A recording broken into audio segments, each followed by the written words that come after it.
October 16, 1972, Alaska. A twin-engine Cessna 310, flight N1812H, is flying from Anchorage to Juneau on a routine and moderately trafficked route.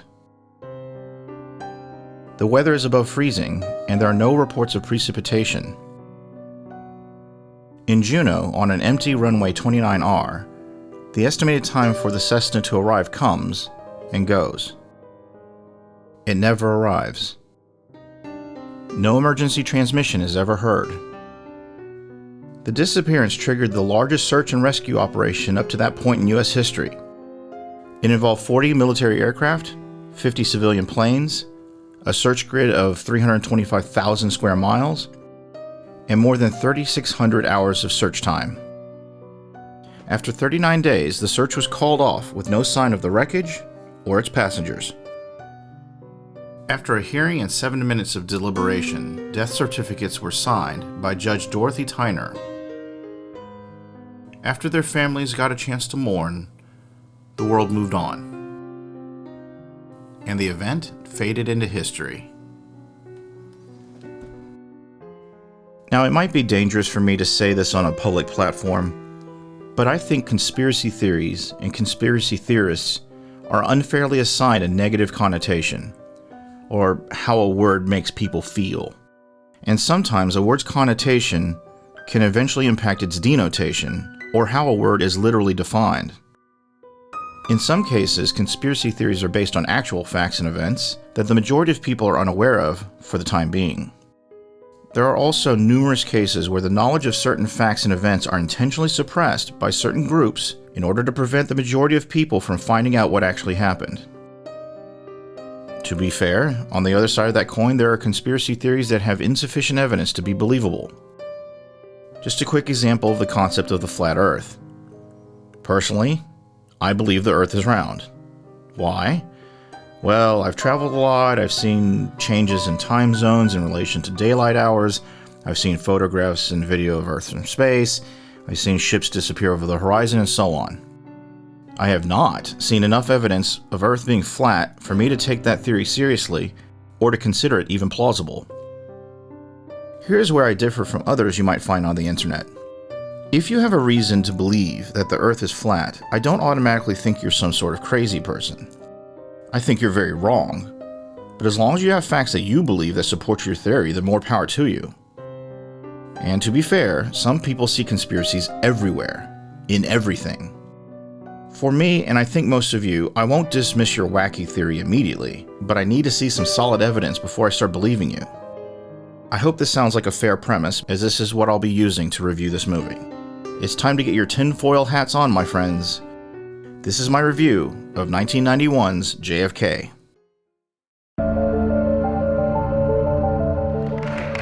The spit then came off the rib, made a right turn, hitting Newman in the right wrist,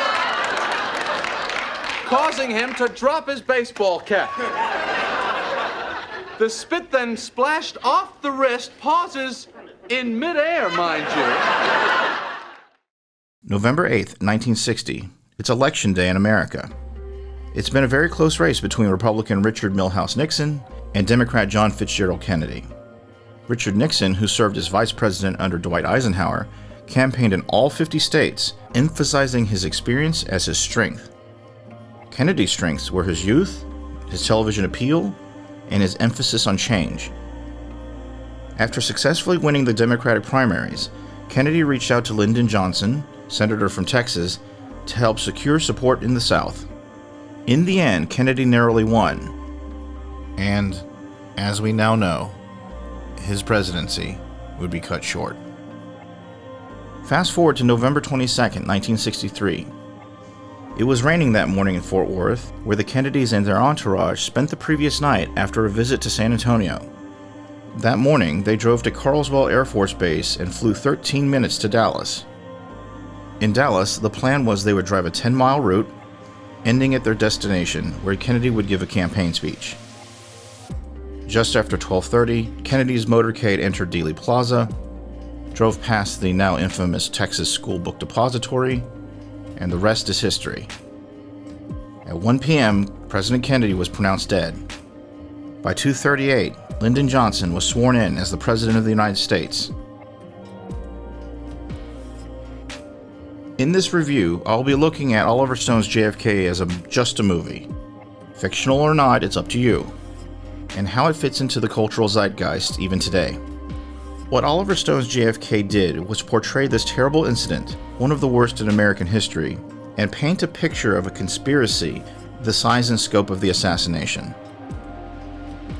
In my opinion, Oliver Stone was the perfect choice to direct JFK. Stone has a track record for, let's say, an adversarial relationship with authority, especially the American government. Prior to directing JFK, Stone directed several excellent, if not controversial, films, such as Platoon, Wall Street, and Born on the 4th of July. Afterwards, he would go on to direct Natural Born Killers, Nixon, and Any Given Sunday. As you look at his body of work, it's clear that Oliver Stone is not shy about his suspicions of authority, establishment, and power. 1991's JFK was based on two books, the first one being On the Trail of Assassins by Jim Garrison, and Crossfire, The Plot That Killed Kennedy by Jim Marrs. Both books carry their share of controversy, but when dealing with an event of this magnitude, it cannot be surprising that there are going to be critics on all sides. As a movie, though, JFK is superb. Kevin Costner. Wait, I just realized that this is the second review in a row I've done with him as a lead. Kevin Costner plays Jim Garrison, District Attorney for Orleans Parish in Louisiana. Garrison gradually becomes more and more involved in the network of criminals, guerrillas, revolutionaries, government agents, and so on. One of the most remarkable things about JFK is the number of big-time actors in the cast. Sissy Spacek, Tommy Lee Jones, Gary Oldman, Joe Pesci, John Candy, Newman, Ed Asner, Donald Sutherland, and a reunion of Jack Lemmon and Walter Matthau. Even the roles with the shortest amount of screen time seem gritty and powerful. I suppose it helps in that manner to have some of the best actors in those roles. Every character has a shiny, polished exterior, but soon we find out that there's a sinister layer underneath. Time after time, and as Garrison moves deeper into the web, he encounters a smiling, polite, sophisticated mask. But as he pushes just beyond that thin veneer, their true nature is revealed. One may smile and be a villain. Hamlet, Act 1, Scene 5. Take Jim Garrison's interaction with New Orleans attorney Dean Andrews, masterfully played by John Candy. Thick as molasses pie since law school. Keep conning me, Dean. I read your testimony to the Warren Commission. There you go again, grain of salt. You tell them the day after the assassination, you're called on the phone by this Clay Bertrand and asked to fly to Dallas and be Lee Oswald's lawyer. Right. Shiny exterior, dark interior. You can even see the sweat come out as the mask starts to slip from Dean Andrews' face. I'm speculating here, but it is my guess that Oliver Stone and perhaps Jim Garrison himself wrote these characters intentionally so, as a reflection on the naivete we all have as a society. Just taking everything at face value. Don't ask questions. Just smile and maintain the mask. Even the tone of the movie changes as you progress down the rabbit hole. It starts with the tragic death of a beloved leader at the hands of a lone gunman, allied with our mortal enemies, the Soviets, or so we think. Case closed. A nation mourns, and everything is as it should be, with honor, but with closed eyes. As we move through the story, the suspense slowly creeps up. With each new discovery, new threat, every obstacle to the truth, you can feel the tension build. The pressure builds on Garrison and his team until at long last, they get some confirmation that what they believe in, what they've been told was a conspiracy theory, is the truth. For 16 minutes, Donald Sutherland, only known as Mr. X, gives one of the most memorable, terrifying monologues about what happens in our government behind the scenes. Who actually pulls the strings? Why JFK had to be taken off the board, and who wanted him gone. Find out the defense budget since the war began. 75, going on 100 billion. Nearly 200 billion to be spent before it's over. In 1949, it was 10 billion. No war, no money. The organizing principle of any society, Mr. Garrison, is the war. The authority of the state over its people resides in its war powers. And Kennedy wanted to end the Cold War in his second term. In the end, we expect our hero, Jim Garrison, to prevail. We want the good guys to win. We want the truth to be revealed, not just for our slain leader, but for the sake of our nation. But in the end, we lose. Evil wins. The conspiracy is tied up in a nice little bow, and all the potential loose ends are snipped. All of the pawns are taken off the board, while the truly important pieces get away scot-free. One of the ways I judge the impact of a controversial film or news item or opinion for that matter is to observe the way it is responded to. What steps are being taken to silence this provocation, and by whom? I want to look at whether I actually believe the events portrayed in 1991's JFK. But I'm not saying whether or not anyone else should. I'm not going to be digging up the grave of Jim Garrison or interviewing witnesses from 1963. I'm just one man, free to share his opinion. For now. First, we need to look at the film itself. Are there inconsistencies in, let's call it, the fictionalized world of Oliver Stone's JFK? I would say no. Every character is painted with such a broad brush, and each role acted so well, it could be difficult to imagine by the end of the movie that Guy Bannister, or Clay Shaw, or David Ferry, or really any other member of the cadre of villains would turn out to not be involved in the conspiracy. If I had a criticism of this film, it's that their guilt is not left to the audience's imagination enough. Characters we initially see as suspicious are shown fairly quickly, through flashback in their own behavior, that they are, at the very least, not being honest with the investigation. One might say there is no question of the conspirators' guilt, and Oliver Stone wanted to make a movie trying to convince us, the audience, of their guilt. To be clear, I'm only speaking of the characters and events in the movie, unrelated to real-life events. Now let's start looking at some real-life events. Let's take a look at some clues behind the scenes. Clues that happen in reality. If you do an internet search today, you will see a relentless stream of criticism. Articles intending to debunk the facts of the film, and very hostile takes on the concepts of conspiracies, conspiracy theories, and those who dare to use critical thinking skills. You can even find JFK, the movie, essentially being blamed for people who dare to be part of the quote-unquote fringe minority or have quote-unquote unacceptable views. After reading Jim Garrison's book, Oliver Stone almost immediately purchased the rights to the book. Thus the ball started rolling on what would eventually be the 1991 movie. One can only assume that Oliver Stone knew what type of hornet's nest he would be stirring up, so preemptively, he started playing defense in an effort to protect his work. While still working on Born on the 4th of July, Stone hired Jane Ruscani, a recent Yale graduate, to head up a team of researchers and assemble as much information about the assassination as possible. While Stone read 24 books about the assassination, allegedly Ruscani read well over 200 books on the subject. Ruscani's work eventually grew into a small team of 24 fact-checkers that worked to keep the film based on the facts. The fact that Oliver Stone had a research team is not enough proof for me to close the case, so to speak, but does help me keep an open mind and not immediately dismiss Oliver Stone or Jim Garrison's claims. Also, developing the research team in anticipation of harsh criticism leads me to believe that they knew what was coming and how hostile it would make some people in the establishment. They did not have to wait for long. The film generated intense controversy upon its release, with many accusing Oliver Stone of making up many of the facts. In response, Stone published an annotated version of the screenplay in which he justifies and attributes every claim made in the film, relying on the information his research team uncovered. Unfortunately, by the time he was able to have his defense heard, the decision had already been made. JFK was considered conspiracy theory fuel, not to be trusted, and potentially dangerous for its impact on future generations of conspiracy theorists. And since certain groups deemed this movie to be dangerous, the wagon circled, and those in certain corners of the media joined in lockstep. Even before this movie had finished filming, the Washington Post national security correspondent George Lardner showed up on set and wrote a scathing article attacking the movie. Other leading newspapers followed suit upon the film's release. Veteran movie critic Pat Dowell had her 34-word review for the Washington Post rejected by editor John Lippert, a known opponent of the film.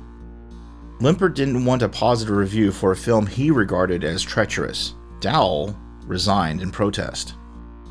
Shortly after the film's release, film critic Roger Ebert was berated by none other than Walter Cronkite for having the audacity to praise this movie. Cronkite was adamant there wasn't a shred of truth in the film. Today, when you search for information on the film, you get article after article of pearl-clutching dismissiveness. After forcing myself to read a few of these articles, and I use that term lightly, I got quite bored because there was a lot of repetition. Of the criticisms, there are two that I think are valid. Number one, there are a number of conveniences taken in the transfer from reality to the books to the movie. In some cases, characters are combinations of more than one person in real life. Some people, in reality, did or said something important but brief, so they added them into the movie as a more interesting and entertaining character. Also, the real Jim Garrison never made that speech that Costner makes at the end of the movie. It was taken from several speeches that he gave, and some of it from his own book. These movie conveniences remind me of what I learned researching for the Untouchables review. Reality is sometimes not fit for the silver screen. Does it wreck the integrity of the film? Not necessarily, at least not for me. Of the two, I consider the Untouchables much more divorced from the actual events of the time. Number two, since Jim Garrison's book in the 1991 movie, more research has been done into the magic bullet theory. For years, experts and non-experts have attempted to solve the riddle of how Lee Harvey Oswald made those miraculous shots. Two innovations in recent years have made it easier to research whether it was a lone gunman or not. For the record, I'm not ruling anything out, as the details and the events of the actual shooting are some of the most unreliable and disputed in the whole JFK conspiracy. First, we have the technology to do high-res and much more accurate recreations of the shooting using modern computer animation. This makes it much easier for researchers to go back in time, so to speak, to investigate what could have happened in that moment. The second detail, and the one that I was not aware of before researching this review, is the car JFK was shot in. President Kennedy, along with Jackie Kennedy and Governor John Connally, were riding in a modified 1961 Lincoln Continental 4-door convertible. It seems that those modifications were significant. Even though the car's original price was about $8,000 in 1963, almost $200,000 of custom work was put into the car over multiple projects known as, and I'm not joking here, Project R2 and Project D2. I have included a link to the research project in the description below. Over the course of these extensive modifications, it is alleged that the passenger seat and the two rear seats had to be moved and reinstalled in a slightly different location. This fact was not known to Jim Garrison and not included in his book. After looking into it, if I were to summarize, I would say that the new seating placement makes the magic bullet theory a little bit more plausible. However, it is not without its own controversy and does not fully explain the strange trajectory the shots took. Both of these points of criticism were among the most valid I could find. Again, I am not a researcher, nor a scientist, nor a historian. Based on what I know about the assassination and what I have learned about the 1991 movie, I believe it is dangerously short-sighted to close the book on these allegations based on Oliver Stone's portrayal in his movie. Even if you're not the type of person to keep an open mind in day-to-day things, the scale of this crime, involving the death of President Kennedy and potentially government cover-up, demands that we keep an open mind. What lessons can be learned based on the cultural impact of Oliver Stone's JFK? In December of 1991, Oliver Stone showed this film to Congress on Capitol Hill. It led to the 1992 Assassinations Disclosure Act.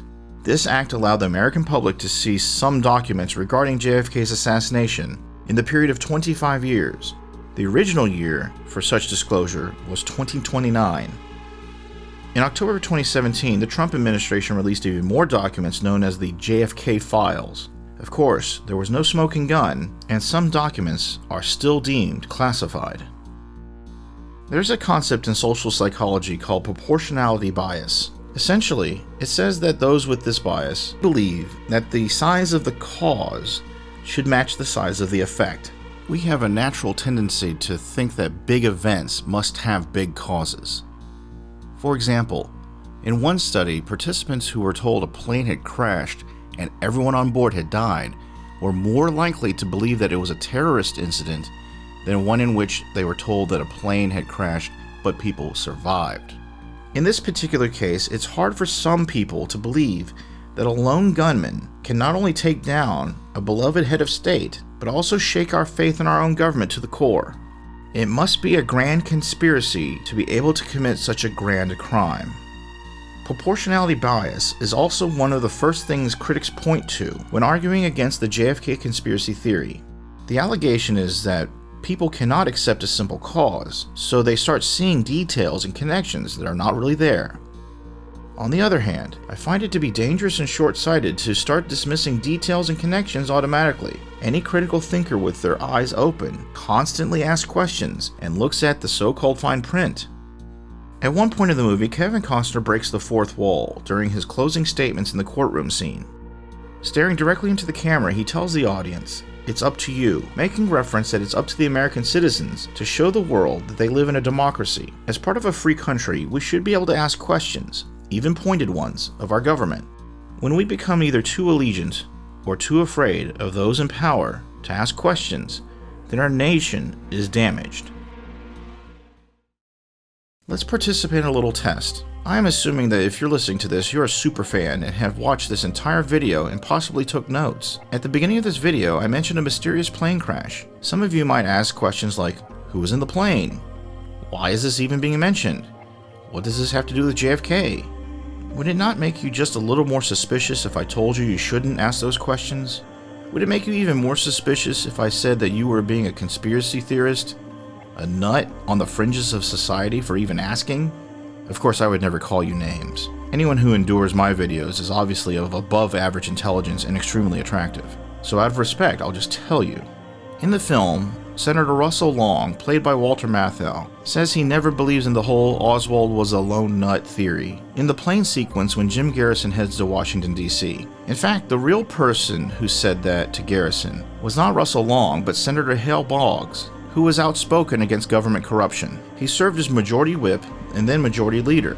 In April of 1971, he made a speech on the floor of the House in which he strongly attacked the Federal Bureau of Investigation Director, J. Edgar Hoover, and the whole FBI. His accusations included wiretapping of congressional telephones and stationing FBI agents on college campuses to monitor dissent. He said these were the tactics of the Soviet Union and Hitler's Gestapo. Senator Hale Boggs was also a member of the Warren Commission, one of the few dissenting members of the Warren Commission. In November of 1972, Boggs was aboard a small plane from Anchorage to Juneau when it disappeared. Senator Boggs had his checkered past, that much is certain. But in his fight against the dark corners of our government, he said this: "Over the post-war years, we have granted to the elite and secret police within our society vast new powers over the lives and liberties of the people. At the request of the trusted and respected heads of those forces, and their appeal to the necessities of national security, we have exempted those grants of power from due accounting and strict surveillance." In the end, JFK was one man. He represented change, and change can be a real threat to those who like things a certain way.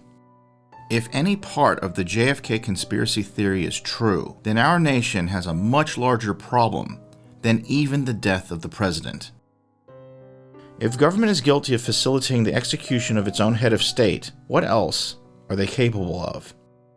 Of those currently in power, who can be trusted, and who is an accomplice to evil? What happens to our country if any of this is true? See, to me, JFK is not a drama. It's a horror story. One that'll stick with me for the remainder of my days. Thanks for watching.